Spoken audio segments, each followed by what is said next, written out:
Assalamualaikum warahmatullahi wabarakatuh. Semangat pagi anak-anakku. Bersama Bu Aini di sini akan menyampaikan mata pelajaran Otomatisasi dan Tata Kelola Keuangan kelas 11 OTKP. Materi pada KD 3.1 tentang ruang lingkup administrasi keuangan. Pada saat ini Ibu akan menyampaikan tentang fungsi administrasi keuangan. Kita ketahui bahwa keberadaan administrasi keuangan sangat diperlukan dalam administrasi suatu organisasi maupun perusahaan. Ini dikarenakan apa? Organisasi dan perusahaan memiliki sumber keuangan yang akan dialokasikan menurut kebutuhannya. Apalagi untuk menjalankan aktivitas operasionalnya, tentunya harus didukung oleh tata kelola administrasi keuangan yang baik. Dengan adanya administrasi keuangan yang baik, akan tercipta suasana kerja yang lebih nyaman dan produktif, sekaligus mendorong terciptanya tata keuangan perusahaan yang lebih baik pula. Di sini peran administrasi keuangan dalam terciptanya tata keuangan yang baik benar-benar diperlukan. Kita lanjut pada fungsi administrasi keuangan itu sendiri dalam perusahaan maupun organisasi. Secara umum, fungsi administrasi keuangan bisa digolongkan ke dalam dua golongan. Yang pertama yaitu fungsi umum dan fungsi khusus. Fungsi umum meliputi fungsi investasi, fungsi mencari dana, fungsi pembelanjaan, dan fungsi pembagian laba. Sedangkan yang kedua, fungsi khusus bisa meliputi fungsi administrasi keuangan di pemerintahan pusat maupun pemerintahan daerah, fungsi administrasi keuangan di perusahaan, dan fungsi administrasi keuangan di sekolah.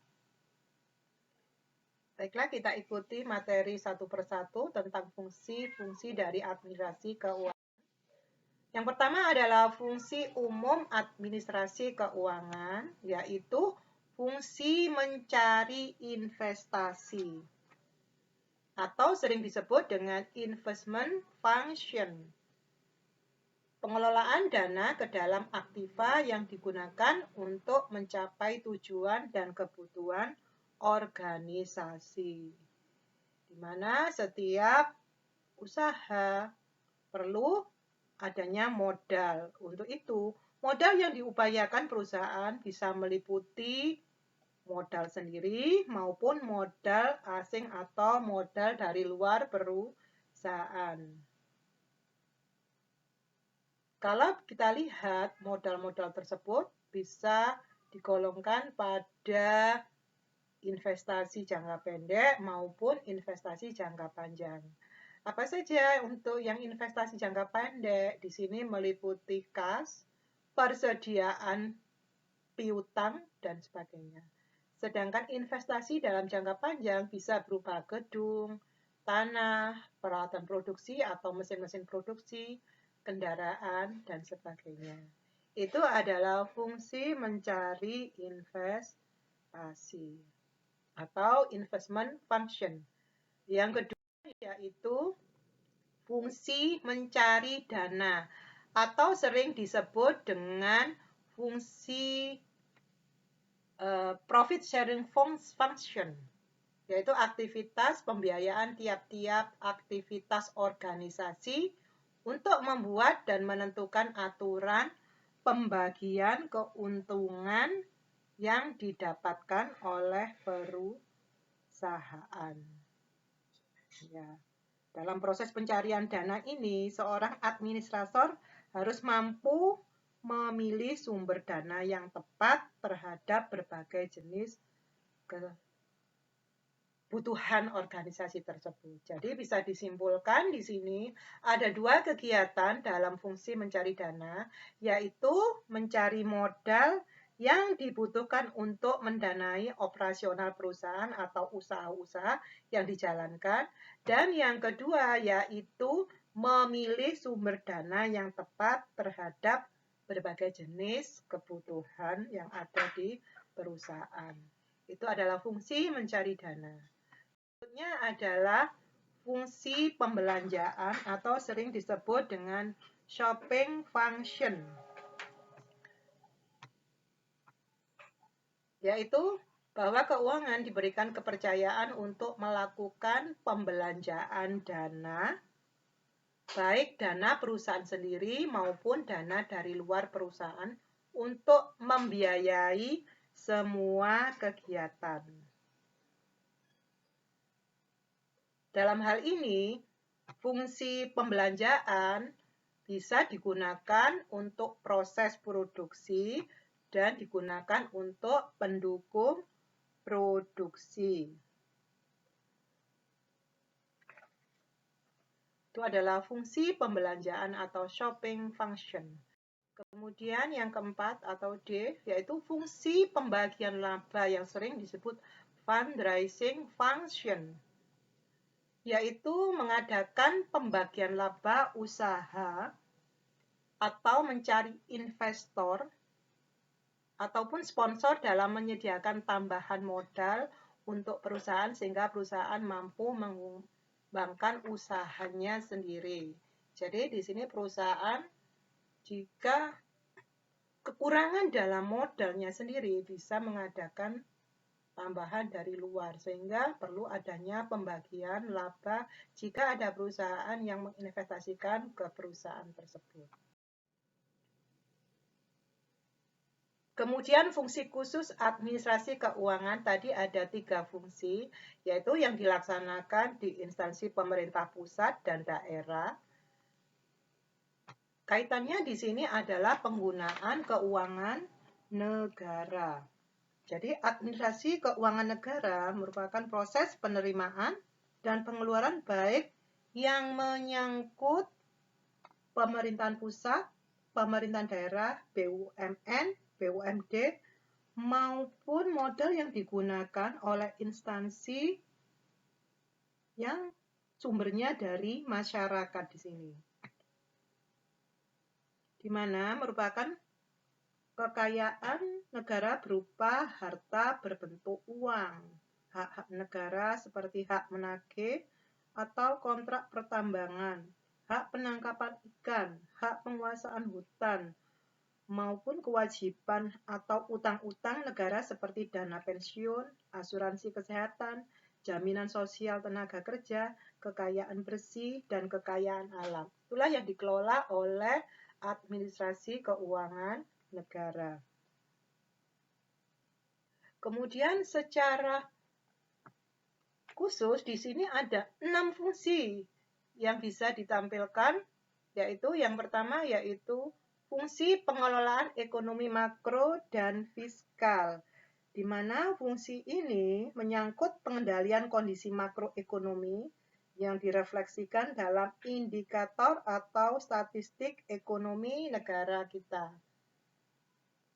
Dalam fungsi ini biasanya dibuat nota keuangan sebagai dasar untuk mengestimasi tingkat perkembangan ekonomi akibat dilaksanakannya belanja pemerintah.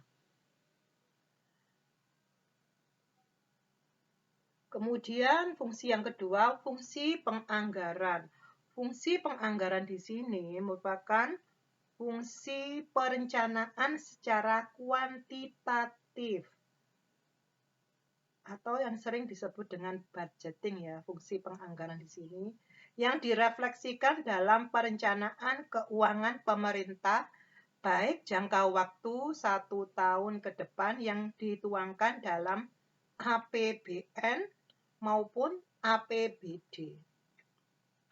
Itu adalah fungsi penganggaran. Yang ketiga yaitu fungsi administrasi perpajakan. Kita ketahui bahwa penghasilan atau pendapatan pemerintah dalam APBN 70% berasal dari pajak. Oleh karenanya, pengadministrasi perpajakan harus dilaksanakan dengan baik. Hal ini akan memudahkan pemerintah dalam mengestimasi pendapatan negara dengan baik. Kemudian yang keempat, fungsi administrasi kepabeanan. Ini kaitannya dengan bea masuk yang merupakan sumber pendapatan negara untuk membiayai belanja negara. Jadi bea masuk yang dikenakan oleh barang-barang atau produk-produk yang datangnya dari luar negeri. Kemudian yang kelima yaitu fungsi perbendaharaan. Dalam fungsi ini keuangan negara lebih banyak pada penatausahaan keuangan negara yang lebih baik.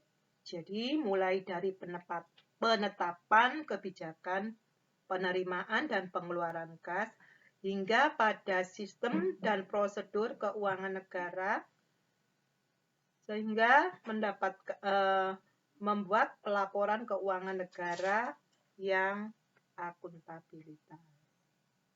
Kemudian penatausahaan dan pertanggungjawaban keuangan negara yang baik ini merupakan salah satu terciptanya atau terpenuhinya akuntabilitas keuangan negara. Fungsi yang keenam yaitu fungsi kepengawasan atau controlling ya. Keuangan yang melekat pada aparat pengawas itu sendiri, yaitu baik pengawas internal maupun eksternal dari pemerintah. Itu adalah fungsi khusus yang ada di instansi pemerintah pusat maupun daerah. Kemudian fungsi khusus yang kedua yaitu fungsi di perusahaan. Administrasi keuangan memudahkan pimpinan dalam mengambil keputusan dalam pelaksanaan tugas selanjutnya. Ada 3 manfaat di sini dari fungsi perusahaan, yaitu teraturnya penerimaan dan pengeluaran. Yang kedua, pemanfaatan dan peningkatan akuntabilitas. Ketiga, berkurangnya kesalahan atau meminimalisir penyalahgunaan anggaran atau tindak korupsi ya. Kemudian ada 4 di sini yang bisa ditampilkan fungsinya dari fungsi yang ada di perusahaan. Yang pertama yaitu fungsi perencanaan atau planning, merupakan fungsi dalam bentuk penyusunan dan perumusan rencana yang diserahkan pada staf perencana. Jadi untuk membuat perencanaan. Tetapi nanti yang menjalankan dan yang menetapkan adalah tanggung jawab dari manajemen. Yang kedua yaitu fungsi pengorganisasian atau organizing. Biasanya kegiatan yang menyangkut tipe-tipe struktur organisasi dan prinsip-prinsip gaya manajerial yang tepat digunakan berbagai bentuk kegiatan yang harus dilaksanakan. Ketiga yaitu fungsi kepemimpinan atau fungsi leading, merupakan fungsi dalam administrasi yang melibatkan penggunaan pengaruh untuk memberikan motivasi para pekerja meraih sasaran ataupun tujuan yang telah ditetapkan atau pada planning yang sudah dibuat. Yang keempat yaitu fungsi pengendalian atau controlling, merupakan fungsi yang dilaksanakan dalam bentuk melakukan pemantauan aktivitas para karyawan dan menjaga perusahaan agar tetap berjalan sesuai dengan tujuan dan melakukan evaluasi jika diperlukan. Itu adalah fungsi yang ada di perusahaan. Sedangkan yang ketiga yaitu fungsi administrasi keuangan di sekolah.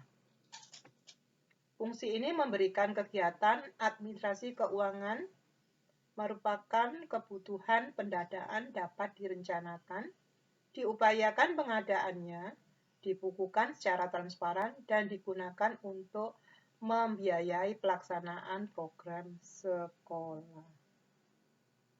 Ada 3 tujuan untuk administrasi keuangan yang ada di sekolah. Yang pertama yaitu untuk meningkatkan efektivitas dan efisiensi penggunaan keuangan.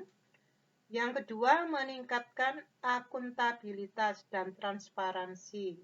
Akuntabilitas atau kepercayaan dan keterbukaan pengelolaan administrasi keuangan yang ada di sekolah. Yang ketiga, meminimalisir penyalahgunaan anggaran atau korupsi dari dana sekolah. Nah, sekarang kita bisa melihat apa saja yang menjadi komponen yang ada di administrasi keuangan. Ada 7 kalau kita tarik dari fungsi-fungsi itu tadi, yaitu tadi ada perencanaan keuangan. Nah, perencanaan dibuat di awal, di mana perencanaan untuk pemasukan dan pengeluaran keuangan dalam jangka waktu tertentu.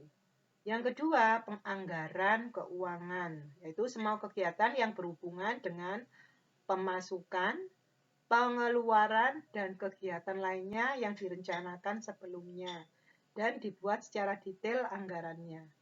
Ketiga, yaitu pengelolaan keuangan, yaitu penggunaan dana sedemikian rupa yang bertujuan untuk memaksimalkan kinerja perusahaan dan organisasi.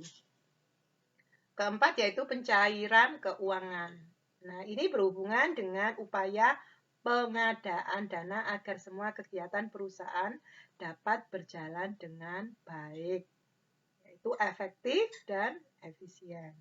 Kelima, penyimpanan keuangan, yaitu aktivitas pengumpulan dana perusahaan dan penyimpanannya di tempat yang aman. Nah, jadi dana yang ada di perusahaan tidak semuanya tersimpan di perusahaan. Ada yang di saving atau disimpan di bank. Untuk apa?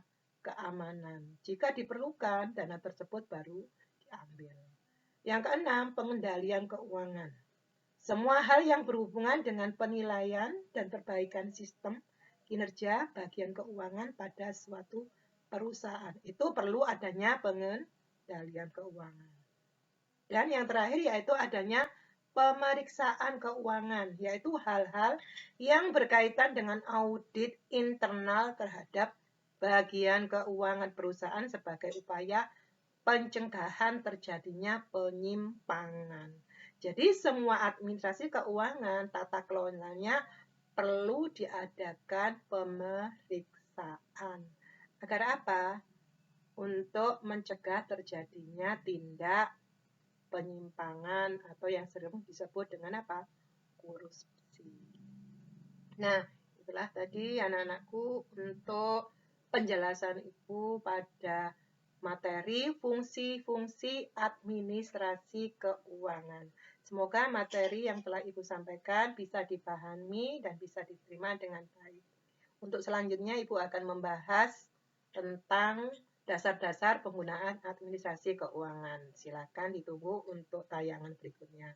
Terima kasih. Wassalamualaikum warahmatullahi wabarakatuh. Tetap semangat.